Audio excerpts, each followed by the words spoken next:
Selon la légende, l'Atlantide abritait autrefois une civilisation très avancée, une société colonisatrice disposant d'un gouvernement et d'une technologie sophistiquée.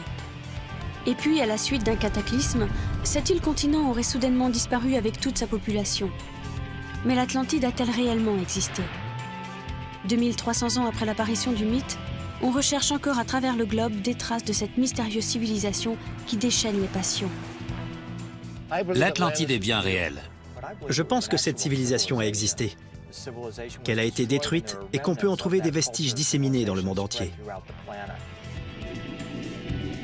Les ruines de l'Atlantide sont-elles submergées au fond des mers? Des Atlantes survivants ont-ils montré aux Égyptiens comment construire les pyramides? Et sont-ils à l'origine de la civilisation maya? Le cours de l'histoire a-t-il été transformé par leur technologie futuriste? Peut-être avaient-ils des ordinateurs et des télévisions. Ou un cataclysme antique est-il à l'origine de la légende?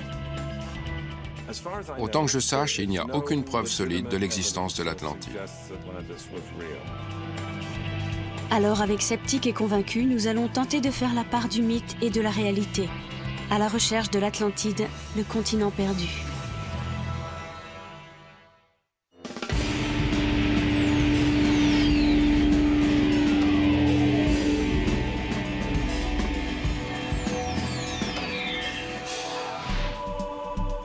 Dans le monde moderne, le mythe de l'Atlantide fait l'objet d'une fascination sans égale, ou presque. Au milieu d'une plaine à la fertilité inégalée, se dressait un palais, entouré d'anneaux concentriques de terre et de mer. Un continent que l'on disait aussi grand que la Libye et l'Asie réunies. Créé par les descendants du dieu grec Poséidon, cette île paradisiaque aurait abrité pendant de nombreuses générations une société pacifique et égalitaire. Les Atlantes étaient un peuple noble, à la gastronomie raffinée, qui vouait un culte au taureau et dressait les éléphants. Mais hélas, ces qualités divines s'estompèrent, et la nature humaine prit peu à peu le dessus. Les Atlantes devinrent cupides et belliqueux. Alors, en l'espace d'un seul jour et d'une seule nuit, l'Atlantide fut engloutie par les flots, après une série de séismes et d'inondations. Une fabuleuse histoire, mais imaginaire ou basée sur des faits réels. Pour certains, pas de doute, l'Atlantide a bel et bien existé. La plupart des gens pensent que l'Atlantide est un simple mythe, mais c'était une vraie civilisation. Je pense que certains Atlantes ont survécu à la catastrophe qui a englouti l'Atlantide.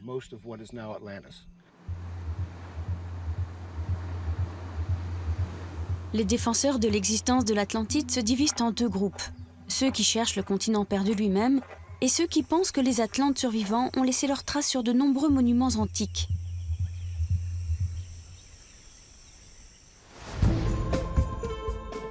Pour tous, cependant, l'histoire commence avec Platon. Vers 360 avant Jésus-Christ, le penseur grec a écrit deux dialogues philosophiques sur le continent perdu de l'Atlantide, le Timée et le Critias. Selon certains, ces ouvrages représentent une carte au trésor, transmise au fil des générations. Beaucoup ont tenté de la suivre, mais pour ce qui est de l'emplacement exact de l'île, les conclusions diffèrent grandement. Avant tout parce que les points de repère de Platon sont difficiles à interpréter. Selon le philosophe, l'Atlantide se trouvait au-delà d'un détroit, les colonnes d'Hercule. Traditionnellement, on considère que cette appellation désigne le détroit de Gibraltar, à l'embouchure de la Méditerranée. Or, celui-ci donne accès à de vastes étendues de mer. Certains experts pensent que des îles voisines, telles que les Açores ou les Canaries, pourraient être des vestiges de l'Atlantide. Mais l'insaisissable paradis a déjà été localisé aux quatre coins du globe. En Antarctique, en mer de Chine du Sud, en Irlande, en Espagne, aux Amériques, dans la cordillère des Andes et même au fond d'un lac en République dominicaine. L'Atlantide a-t-elle réellement existé? Platon ne répond pas par oui ou par non. Il pose la question. Et il nous donne une description incroyablement détaillée de l'Atlantide. C'est une île avec des anneaux concentriques de mer et de terre. Donc on va de la terre à la mer, de la mer à la terre, avec un chenal pour permettre aux bateaux de passer. Malgré la carte et cette description, les chasseurs de trésors n'ont pas encore réussi à trouver les ruines de l'Atlantide. En revanche, la recherche de survivants supposés a abouti à des résultats intéressants. Certains experts pensent en effet que des Atlantes ont dû échapper au cataclysme qui a détruit leur civilisation, et que ces survivants auraient été rejetés par les flots dans des endroits éloignés, apportant ainsi leur savoir supérieur à des cultures émergentes de par le monde. Pour les défenseurs de l'existence de l'Atlantide, les impressionnants monuments de l'Égypte antique sont la meilleure preuve de cette thèse. Selon eux, une population primitive n'aurait pas pu soudainement bâtir de telles constructions sans aide extérieure. De complexes calculs mathématiques sont nécessaires. Et comment réaliser des arêtes aussi parfaites avec des outils en cuivre? La piste Atlante serait donc la seule explication possible. L'auteur William Henry compte parmi les principaux avocats de cette théorie. Et pour la vérifier, il a organisé un voyage en Égypte pour un groupe de 35 passionnés. Le temple de la vallée à Gizeh est une construction remarquable, constituée de centaines de blocs de calcaire et de granit rouge, dont beaucoup pèsent plus de 150 tonnes, soit 3 fois plus que les plus grands mégalithes du site de Stonehenge.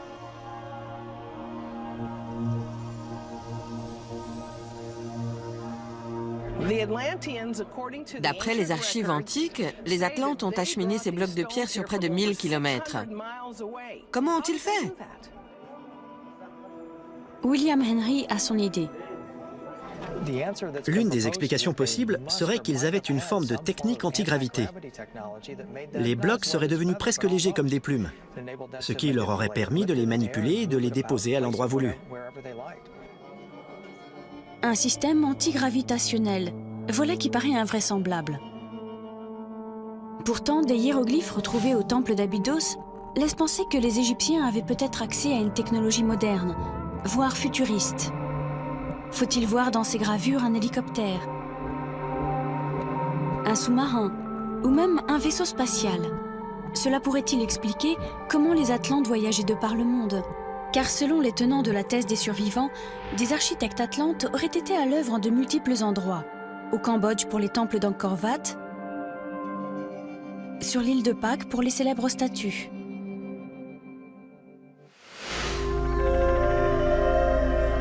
Ils seraient même arrivés jusqu'aux Amériques. Au Mexique, des légendes locales évoquent en effet des dieux blancs et barbus venus d'au-delà des mers.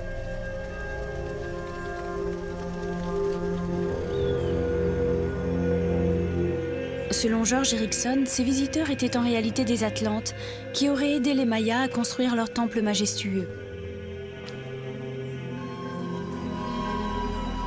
Anthropologue et auteur, George Erickson a étudié les Mayas pendant 30 ans et il a remarqué des détails troublants sur les temples de Uxmal et Cohumlich. Platon a évoqué la présence d'éléphants dans l'Atlantide. En revanche, il n'y a jamais eu d'éléphants aux Amériques. Pourtant, ici, au milieu de la péninsule de Yucatan, on trouve cette sculpture avec le front, les yeux de l'éléphant et une trompe parfaitement reproduite. Certains archéologues ont dit que c'est un ara stylisé, mais ce n'est pas un perroquet, c'est une trompe d'éléphant. D'autres anthropologues estiment cependant cette interprétation discutable. Nous étudierons les anomalies égyptiennes et mayas plus en détail tout à l'heure, ainsi que de mystérieuses structures sous-marines. Avec un géologue, nous évoquerons également le phénomène que beaucoup considèrent comme la preuve flagrante de l'existence de l'Atlantide. Une éruption cataclysmique, capable de détruire une civilisation. Dans tous les mythes, il y a un noyau de vérité. Et selon moi, c'est généralement lié à une catastrophe naturelle, quelque chose de si inattendu et horrible qu'on ne peut l'oublier. Pour découvrir la vérité, nous devrons suivre les pas des chasseurs de trésors d'autrefois.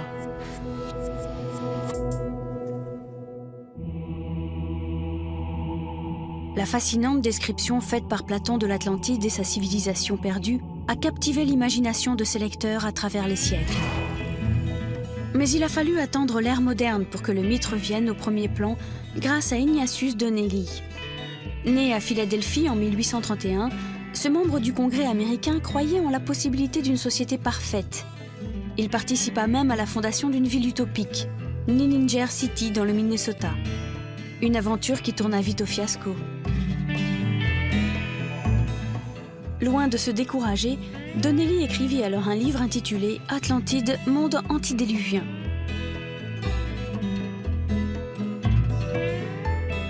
Le continent perdu représentait pour lui une sorte de jardin d'Éden, la source de toutes les civilisations antiques et les divinités grecques. Il situait l'Atlantide aux alentours des Açores. Les gens y ont cru. C'était le milieu du 19e siècle, l'archéologie était encore une science balbutiante, et quand Donnelly a dit « Voici ce que j'ai découvert », beaucoup ont pensé « Pourquoi pas, c'est possible ».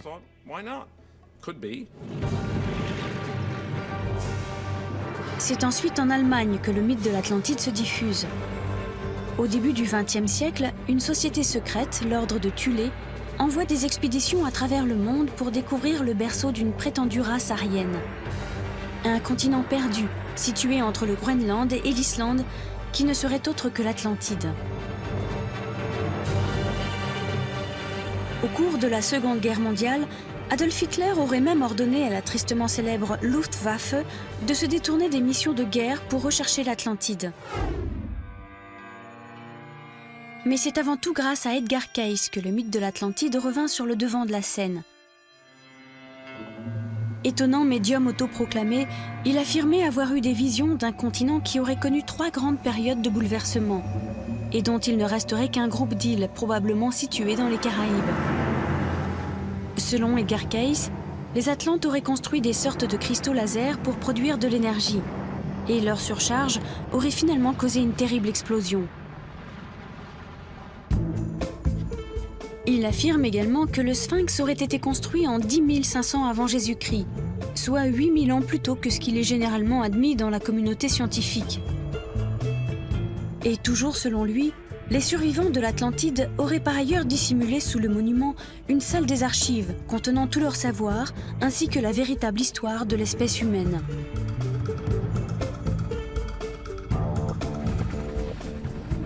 Edgar Cayce prédit qu'une preuve de l'existence de l'Atlantide sera retrouvée aux Bahamas en 1968 ou 1969. Et de fait, en 1968, un pilote survolant l'île de Bimini repère une structure immergée. Sur 1,5 km, des blocs rocheux semblent disposés de façon artificielle. Un site désormais connu sous le nom de Bimini Road. Selon certains experts, il s'agirait d'une digue construite pour protéger un port antique. Quelques années plus tard, une structure similaire est localisée au large de l'île d'Andros. On la surnomme la Andros Road. Bien que la mer des Caraïbes se trouve à environ 6500 km des colonnes d'Hercule, à l'embouchure de la Méditerranée, la piste des Bahamas a suscité beaucoup d'intérêt. D'autant plus qu'en 1995, Fidel Castro a envoyé une expédition dans la région, à la recherche de galions espagnols naufragés. Or, cette chasse au trésor a donné des résultats tout à fait inattendus. L'expédition était dirigée par Polina Zelitsky, ingénieure de formation soviétique devenue exploratrice sous-marine. Et à 670 mètres seulement de la côte ouest de Cuba, son sonar a localisé de mystérieuses structures immergées. Je pense que nous voyons là les fondations de ruines. Je ne crois pas que la nature puisse créer des structures aussi parfaitement rectilignes et aussi symétriques.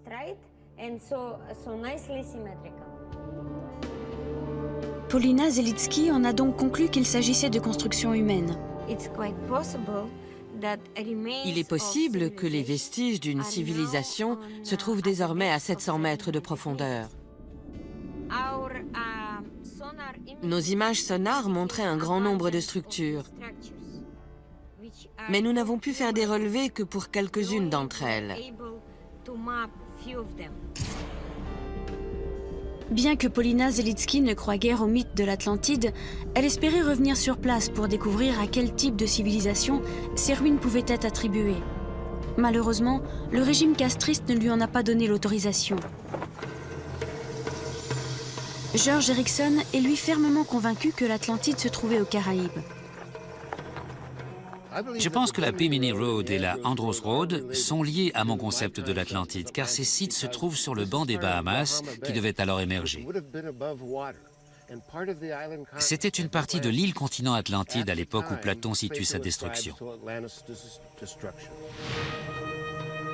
À l'image des éléphants au temple d'Uxmal, George Erickson considère certaines des magnifiques sculptures des ruines de Coon Lich comme des anomalies.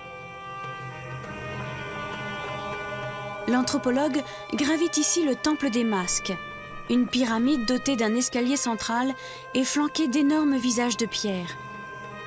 Pour lui, ce masque en particulier indique clairement que les non-mayas ont séjourné ici avant la construction du temple et que quelqu'un a sculpté leur effigie sur la pyramide. Voici un masque maya en stuc. Il représente Chak, le dieu de la pluie. Mais les traits sont atlantes. Un long visage, une mâchoire carrée, une moustache bouclée, de chaque côté, des sourcils hauts, un long nez aquilin. Il est certes impossible de déterminer avec précision l'apparence physique des Atlantes. Mais pour George Erickson, une chose reste sûre. Ils ne ressemblaient pas aux Mayas. Les Mayas n'avaient pas de poils faciaux. Leur visage était rond et creux. Dans l'espoir de prouver sa théorie selon laquelle les Mayas n'étaient pas les premiers habitants de la péninsule du Yucatan, George Erickson est revenu inspecter le site pour chercher de nouveaux éléments. Depuis longtemps, la majorité des archéologues s'accordent à dire que les premiers humains à avoir colonisé les Amériques ont suivi du gros gibier sur une langue de terre reliant la Sibérie à l'Alaska, avant de migrer vers le sud. Mais pour George Erickson, les Atlantes sont arrivés plus tôt encore. Selon lui, à la fin de la dernière ère glaciaire, la péninsule du Yucatan, Cuba et les Bahamas avaient toute une superficie plus importante qu'aujourd'hui, ce qui est confirmé par les données scientifiques. L'anthropologue soutient également qu'un cataclysme aurait alors provoqué une fonte des glaces et en conséquence la montée des eaux qui a englouti l'Atlantide. Je pense que le cataclysme qui a détruit l'Atlantide était dû à une brutale montée des eaux, laquelle aurait elle-même été causée par la collision d'une comète ou d'un astéroïde avec la Terre. Si la plupart des géologues confirment que le niveau des mers montait il y a 10 000 ans environ, il n'existe pour le moment aucune preuve connue d'un impact d'astéroïdes ou de comètes dans les Caraïbes à cette époque. Mais il en faudrait bien plus pour faire douter George Erickson. Je crois à l'existence de l'Atlantide. On a dit beaucoup de sottises à ce sujet qui peuvent être facilement réfutées. Il n'empêche qu'une civilisation de navigateurs a réalisé des avancées décisives dans le domaine de l'architecture, de l'art, des mathématiques et des interactions sociales, lesquelles ont mené à un âge d'or. Cette civilisation a été détruite par la montée des eaux, mais son influence se reflète encore aujourd'hui dans la présence maya en Amérique centrale. Pourtant, une grande majorité d'experts estiment que remettre en question les capacités des Mayas est non seulement inutile sur le plan scientifique, mais même plutôt insultant, ainsi que nous l'explique Jeff Blomster, anthropologue.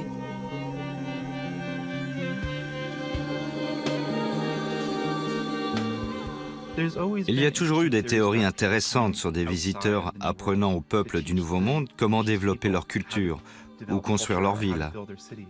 Or, cela me paraît assez ethnocentrique. Cela suggère que ces populations ne pouvaient faire des choses par elles-mêmes et qu'elles avaient besoin d'une aide extérieure de l'Ancien Monde.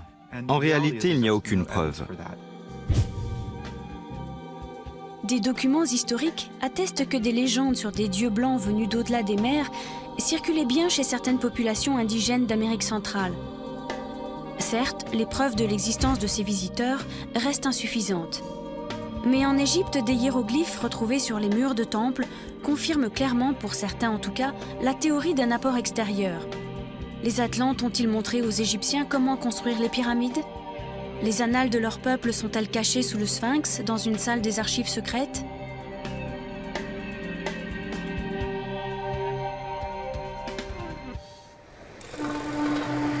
Pour beaucoup des tenants de l'existence de l'Atlantide, l'Égypte est la clé de l'énigme.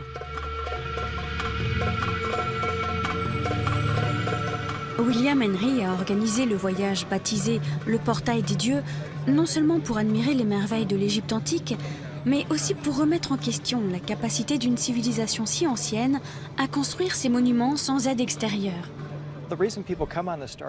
Les participants à ce voyage sentent qu'on ne leur a pas dit toute la vérité. Donc ils veulent stimuler leur imagination et venir visiter ces mêmes sites en adoptant un autre point de vue. Ils veulent voir de leurs propres yeux ces temples qui causent tellement d'excitation de par le monde. Le groupe descend le Nil en bateau pour aller visiter le site d'Edfou. Ce temple majestueux, le mieux préservé d'Égypte, a été achevé en 57 avant Jésus-Christ. Il est consacré à Horus, le dieu à tête de faucon. Comme c'est le cas pour de nombreux temples en Égypte, son histoire est gravée sur ses murs. Or, selon William Henry, il y a là des preuves physiques de l'existence de l'Atlantide. Là, nous avons sous les yeux des textes racontant l'histoire des êtres extraterrestres qui sont venus sur Terre et qui ont créé cette île, dont l'histoire ressemble beaucoup à celle de l'Atlantide de Platon. D'ailleurs, je crois que ce texte est la source qui a inspiré Platon pour ses écrits sur l'Atlantide. De fait, Platon a bien dit que cette histoire lui a été transmise par des prêtres égyptiens. Mais en réalité, ce temple a été construit plusieurs dizaines d'années après la mort du philosophe. Quoi qu'il en soit, c'est là seulement un aspect de l'énigme pour les organisateurs du voyage. Selon eux, le Sphinx, le temple de la vallée et les célèbres pyramides ne sont pas de simples monuments, mais aussi des preuves incontestables de la présence atlante dans l'Égypte ancienne. La plupart des égyptologues estiment que ce colosse de calcaire, mi-homme, mi-lion, a été bâti en même temps que les pyramides, soit vers 2500 avant Jésus-Christ. Mais pour William Henry, sa construction est bien antérieure. Il croit en effet à la théorie d'Edgar Cayce, selon laquelle une salle des archives secrètes aurait été aménagée sous le Sphinx en 10 000 avant Jésus-Christ. Les Atlantes y auraient dissimulé leurs annales après avoir supervisé la construction du monument. Personne n'est certain de ce qui se trouve en dessous, mais il y a beaucoup de spéculations sur la présence de chambres. Certaines données scientifiques le confirment et c'est indiqué sur cette stèle. Edgar Cayce a prédit que cette salle des archives serait découverte entre 1996 et 1998. Pour l'instant, il n'a que quelques années de retard. Beaucoup de gens n'en croient pas moins à l'existence de cette chambre secrète, notamment Bill Brown, qui a décidé de consacrer sa vie à sa recherche. Il a passé de longues semaines à étudier le site à l'aide d'un GPS et d'un radar pénétrant, et il pense avoir trouvé quelque chose. Je suis venu ici pour étudier le sous-sol, et nous avons effectivement trouvé quelque chose.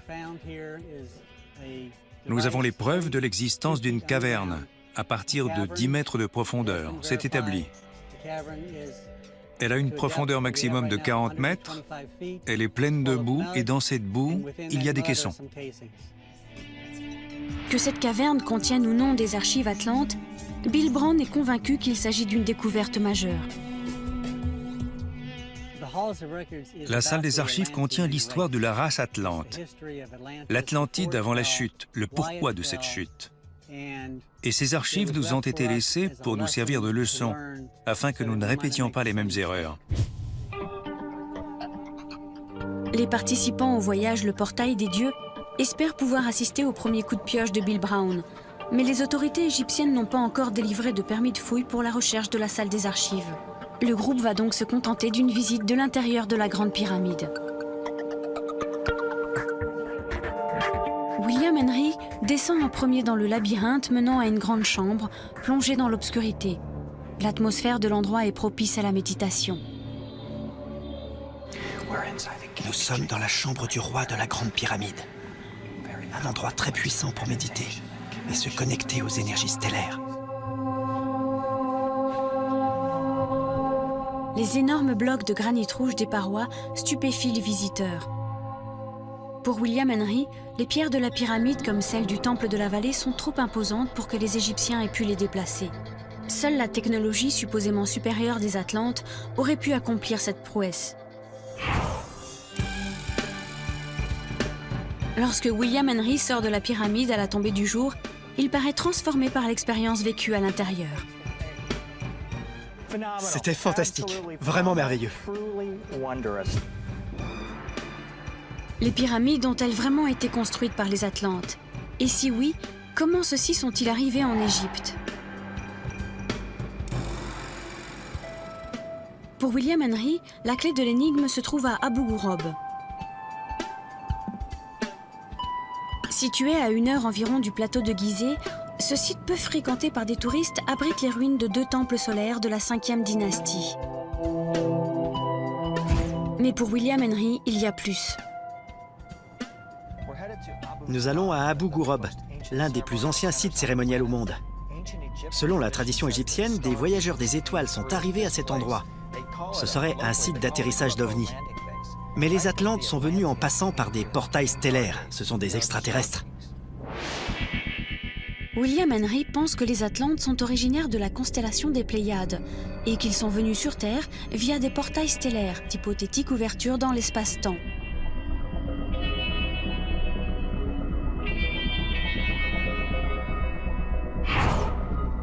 Abu Ghorob serait l'un des premiers points d'arrivée de ces visiteurs. Très peu de gens le savent, mais ces découvertes auront peut-être une grande importance pour les théories sur l'Atlantide. William Henry traverse le site désert jusqu'aux ruines d'un bâtiment ou d'un hôtel. Si on touche avec la main, on peut sentir que ces rebords arrondis sont parfaitement lisses. Selon certains, cela prouve que des machines sophistiquées existaient dans l'Antiquité. Les égyptologues pensent que ces pierres ont été taillées avec un burin en cuivre, mais ça n'a pas de sens. C'est un travail d'une précision incroyable. Tel n'est pourtant pas l'avis de la communauté scientifique. Spécialiste des momies, Salima Ikram étudie l'Égypte ancienne depuis plus de 20 ans. Et elle se dit choquée par les théories attribuant les trésors de la civilisation pharaonique à des extraterrestres.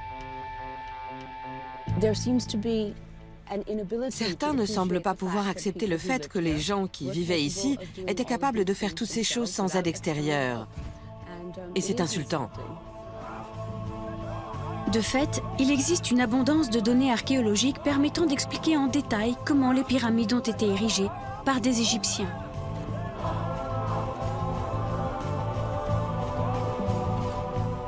Un processus de construction résolument terre à terre.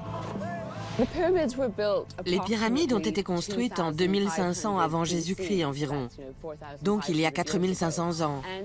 Et elles ont été construites par les Égyptiens de l'Antiquité. Certains travaillaient directement pour le pharaon, d'autres étaient des paysans qui venaient sur le chantier 3 ou 4 mois dans l'année au lieu de payer des impôts. Pour beaucoup, des paysans cherchant ainsi un allègement fiscal font des bâtisseurs plus probables que des êtres stellaires.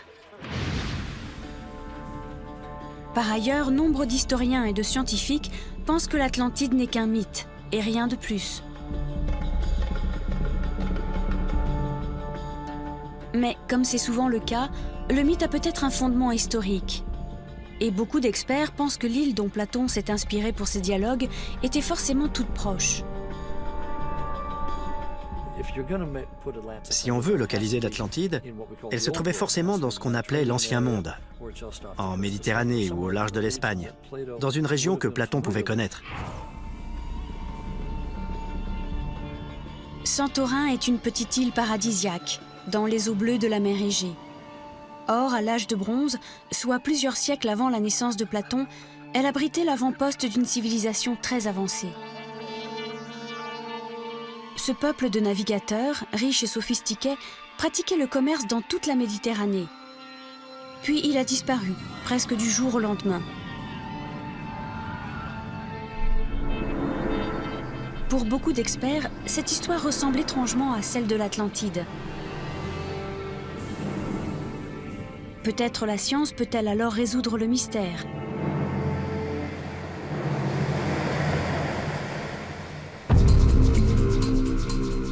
Platon ayant écrit que l'Atlantide se situait au-delà des colonnes d'Hercule, beaucoup ont présumé que le continent perdu devait se trouver après le détroit de Gibraltar, quelque part dans l'océan Atlantique.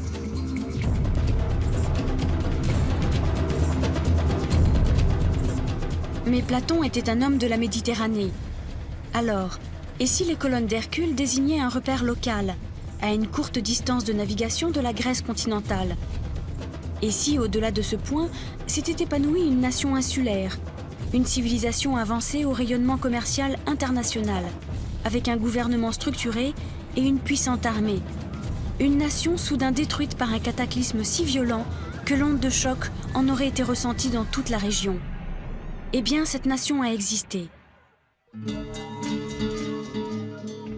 Entre 3000 et 1100 avant Jésus-Christ, les Minoens, première véritable civilisation européenne, ont prospéré sur 2 îles, Santorin et la Crète. C'était un peuple pacifique et en avance sur son temps, doté d'une riche tradition artistique. Le célèbre palais de Knossos en Crète disposait même d'un système de canalisation. De la vie générale, leur civilisation était très avancée. Est-il possible que l'histoire des Minoens ait inspiré à Platon son conte moral? Et quelle a été la cause du déclin de leur civilisation? La science a peut-être les réponses à ces questions.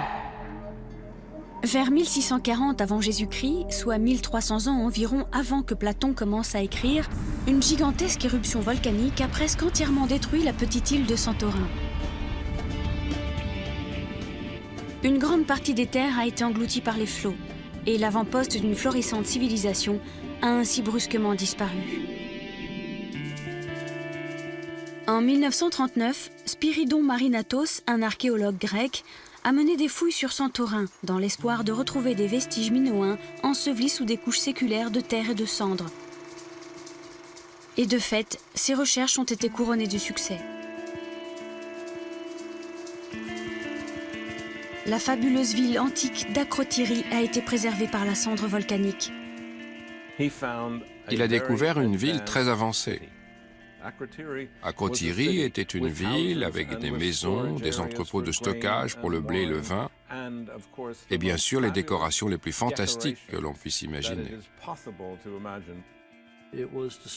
En fait, la ville a été détruite en l'espace d'un jour et d'une nuit par une énorme éruption du volcan sur lequel elle était construite. Donc le site d'Akrotiri correspond assez bien à la description faite par Platon. Le professeur Marinatos en a conclu qu'Akrotiri est peut-être à l'origine de l'histoire de l'Atlantide selon Platon. Pour Floyd McCoy, géologue, la thèse paraît plausible. On parle d'un lieu qui a brusquement disparu, qui a littéralement explosé.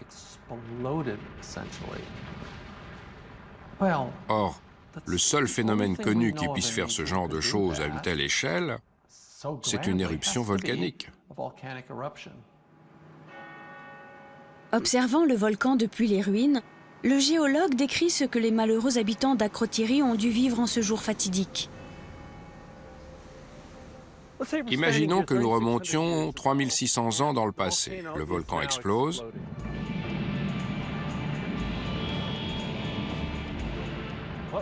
Et que voyons-nous? Là-bas, une grande île s'ouvre en deux et un énorme nuage de cendres et de pierres ponces s'est projeté très haut. Les volutes montent jusqu'à la stratosphère. Ensuite, une crevasse s'ouvre dans cette direction et tout à coup, la mer s'engouffre, ce qui provoque de fortes explosions, des phénomènes très violents, accompagnés de coulées pyroclastiques qui déferlent sur toute l'île.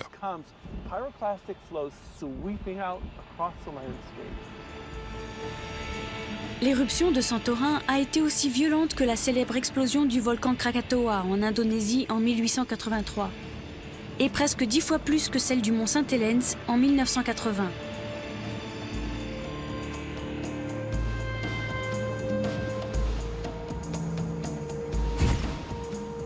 Floyd McCoy emprunte un navire pour se rendre sur la caldeira, l'énorme cratère créé par l'effondrement de la partie centrale du volcan.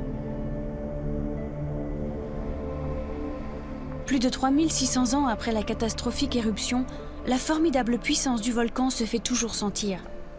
Et selon le géologue, ce n'est qu'une question de temps avant que l'histoire se répète.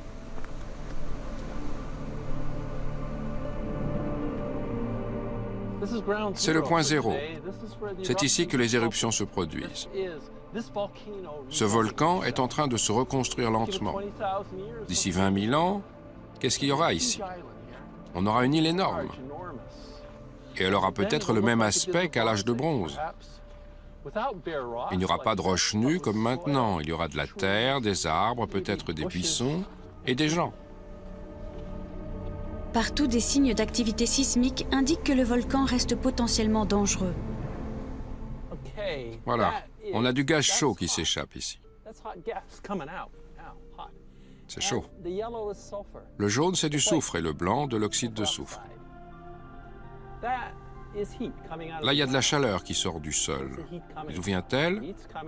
Cette chaleur est produite par du magma, de la roche liquide dans les profondeurs de la Terre. Donc ce paysage est trompeur.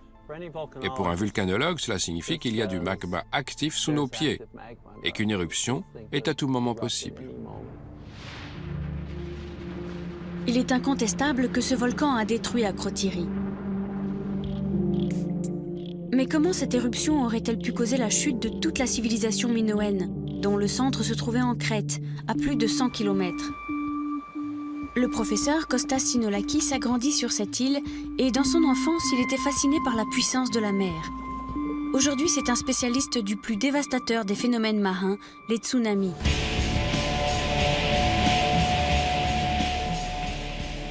Il est donc bien placé pour savoir qu'une grosse éruption volcanique peut provoquer un raz-de-marée.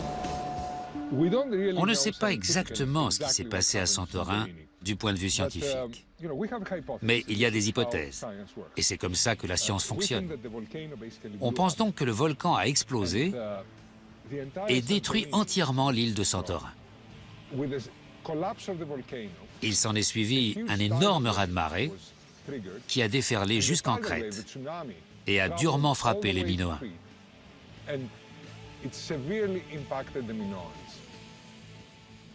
Or, dans l'Antiquité, Santorin était le carrefour commercial de la Méditerranée.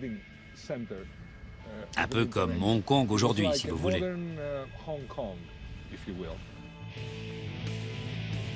Au cours des dernières années, ces phénomènes ont tragiquement rappelé leur puissance destructrice.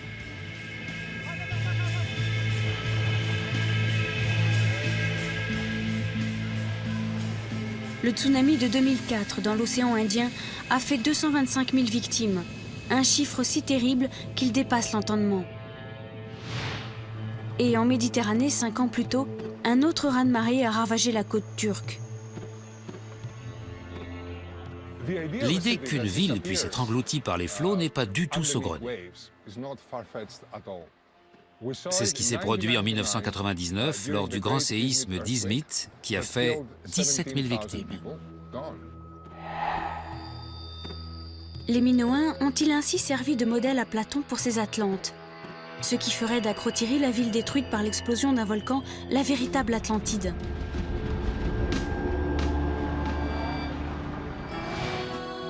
À l'évidence, et certains détails de l'histoire de Santorin en 1640 avant Jésus-Christ évoquent la civilisation perdue décrite par Platon. Une société avancée brusquement rayée de la carte, son emplacement géographique, les roches volcaniques rouges et noires. Peut-être des réfugiés minoens ont-ils raconté leur terrifiante histoire en Grèce continentale. Et celle-ci se serait ensuite transmise de génération en génération, jusqu'à éveiller l'intérêt d'un esprit curieux, Platon. La théorie paraît convaincante, mais les preuves directes, si tant est qu'il y en ait jamais eu, sont peut-être perdues à jamais. Alors est-ce que c'est l'Atlantide? Difficile à dire. L'Atlantide, c'est une histoire. Est-ce qu'elle s'est déroulée ici? C'est impossible de le savoir. C'est une histoire magnifique et j'aimerais y croire. Mais je suis un scientifique, il me faut des preuves solides. Or, elle nous manque encore. Beaucoup d'experts sont convaincus qu'Akrotiri et l'Atlantide ne font qu'une. L'histoire vraie d'une société sophistiquée des îles méditerranéennes, littéralement anéantie en l'espace d'un jour et une nuit. Elle aurait ainsi survécu dans la culture grecque classique par l'intermédiaire de son plus grand philosophe, Platon. Si on cherche une civilisation avancée dans la région où l'Atlantide devait se trouver, alors les Minoens sont probablement la réponse logique. Doit-on pour autant rejeter les théories selon lesquelles des créatures divines auraient favorisé le développement de jeunes civilisations, comme celle des Égyptiens ou des Mayas? La science peut-elle expliquer certaines découvertes étonnantes, comme ces hiéroglyphes d'apparence si moderne, ou ces étranges sculptures qui semblent un défi à la logique?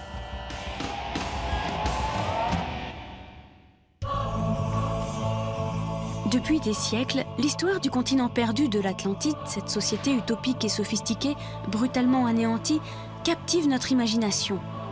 Même les sceptiques sont sous le charme du mythe. L'Atlantide reste un des grands mystères de notre époque. Mais peut-on affirmer que des Atlantes survivants, ou leurs cousins extraterrestres, ont construit les monuments de grandes civilisations antiques ?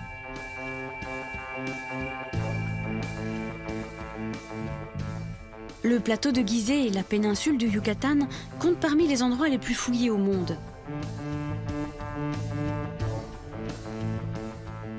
Pourtant, aucune preuve de l'intervention de bâtisseurs venus de l'Atlantide n'a jamais été retrouvée.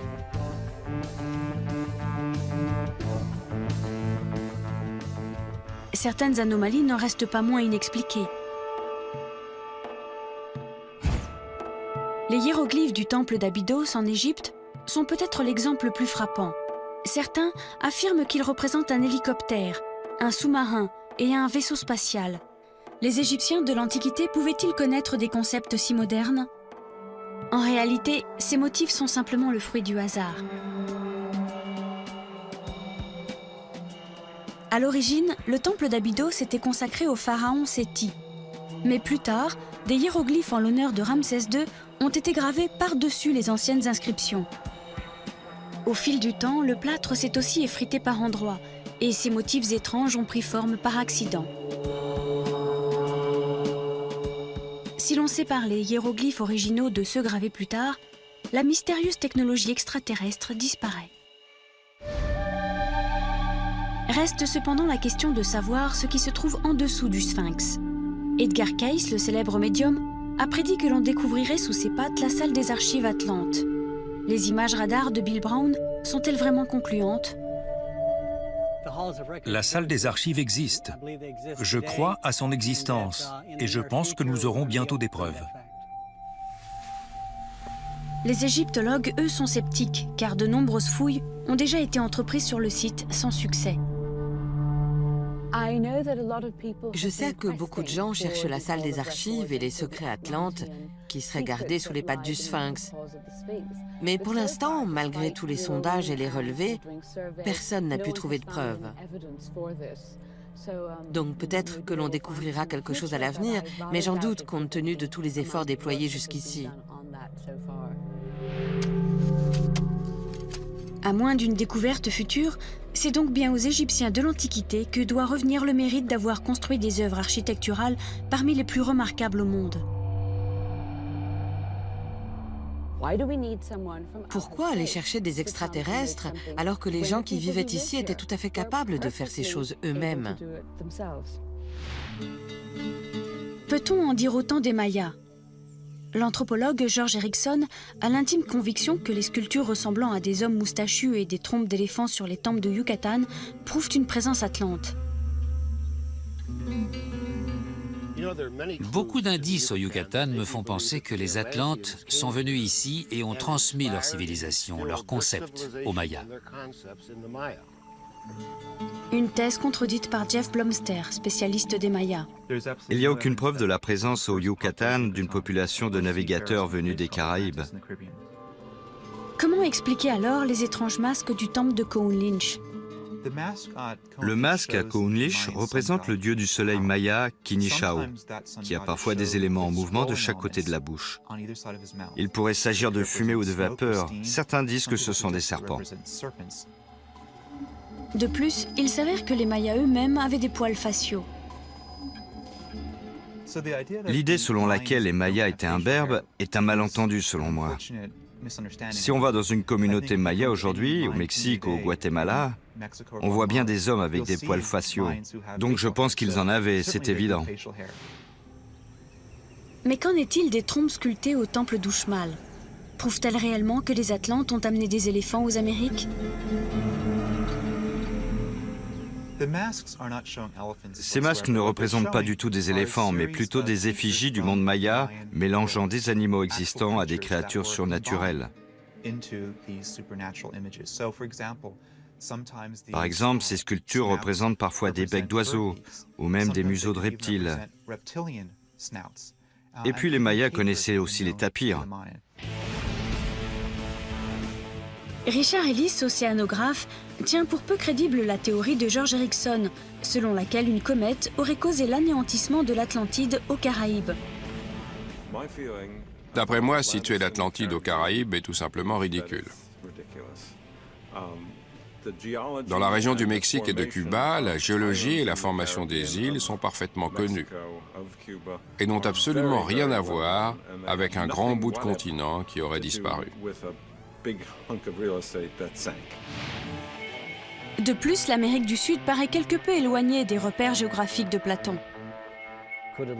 Est-ce que l'Atlantide était au Yucatan? On peut la situer où on veut, mais est-ce plausible? Non, je ne crois pas. Le plus probable est que l'Atlantide devait se trouver dans une région que Platon connaissait.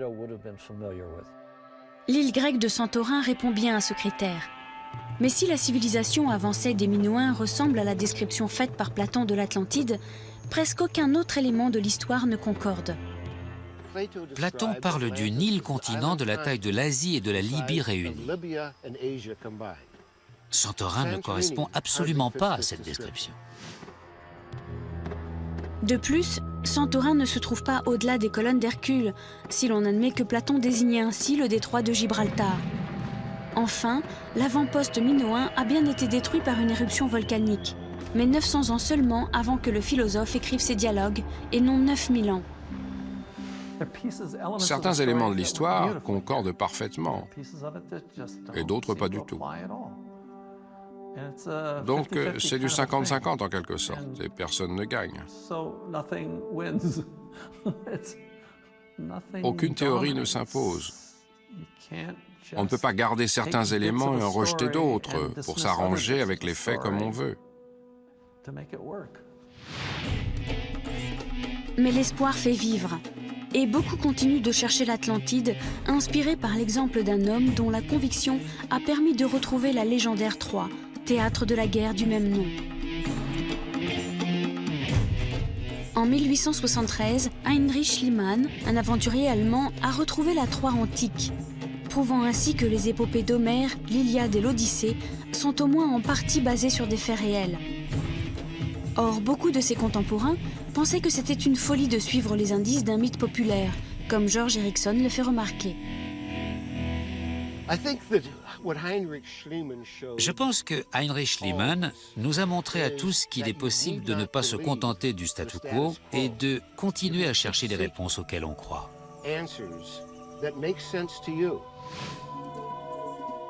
Mais pour les sceptiques, des preuves matérielles restent indispensables. La question que je me pose, c'est si les Atlantes sont venus, pourquoi n'ont-ils laissé aucune trace de leur origine, de leur passage ou de leur technologie de navigation? Ainsi, le mystère reste entier.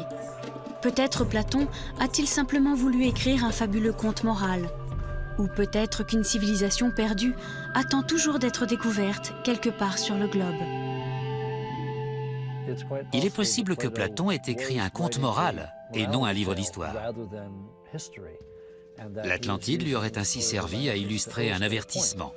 Voilà ce qui se passe lorsqu'on a les chevilles qui enflent un peu trop. Je pense que l'Atlantide est une histoire vraie. Et selon moi, d'ici 10 ou 20 ans, probablement, des nouvelles preuves stupéfiantes seront découvertes.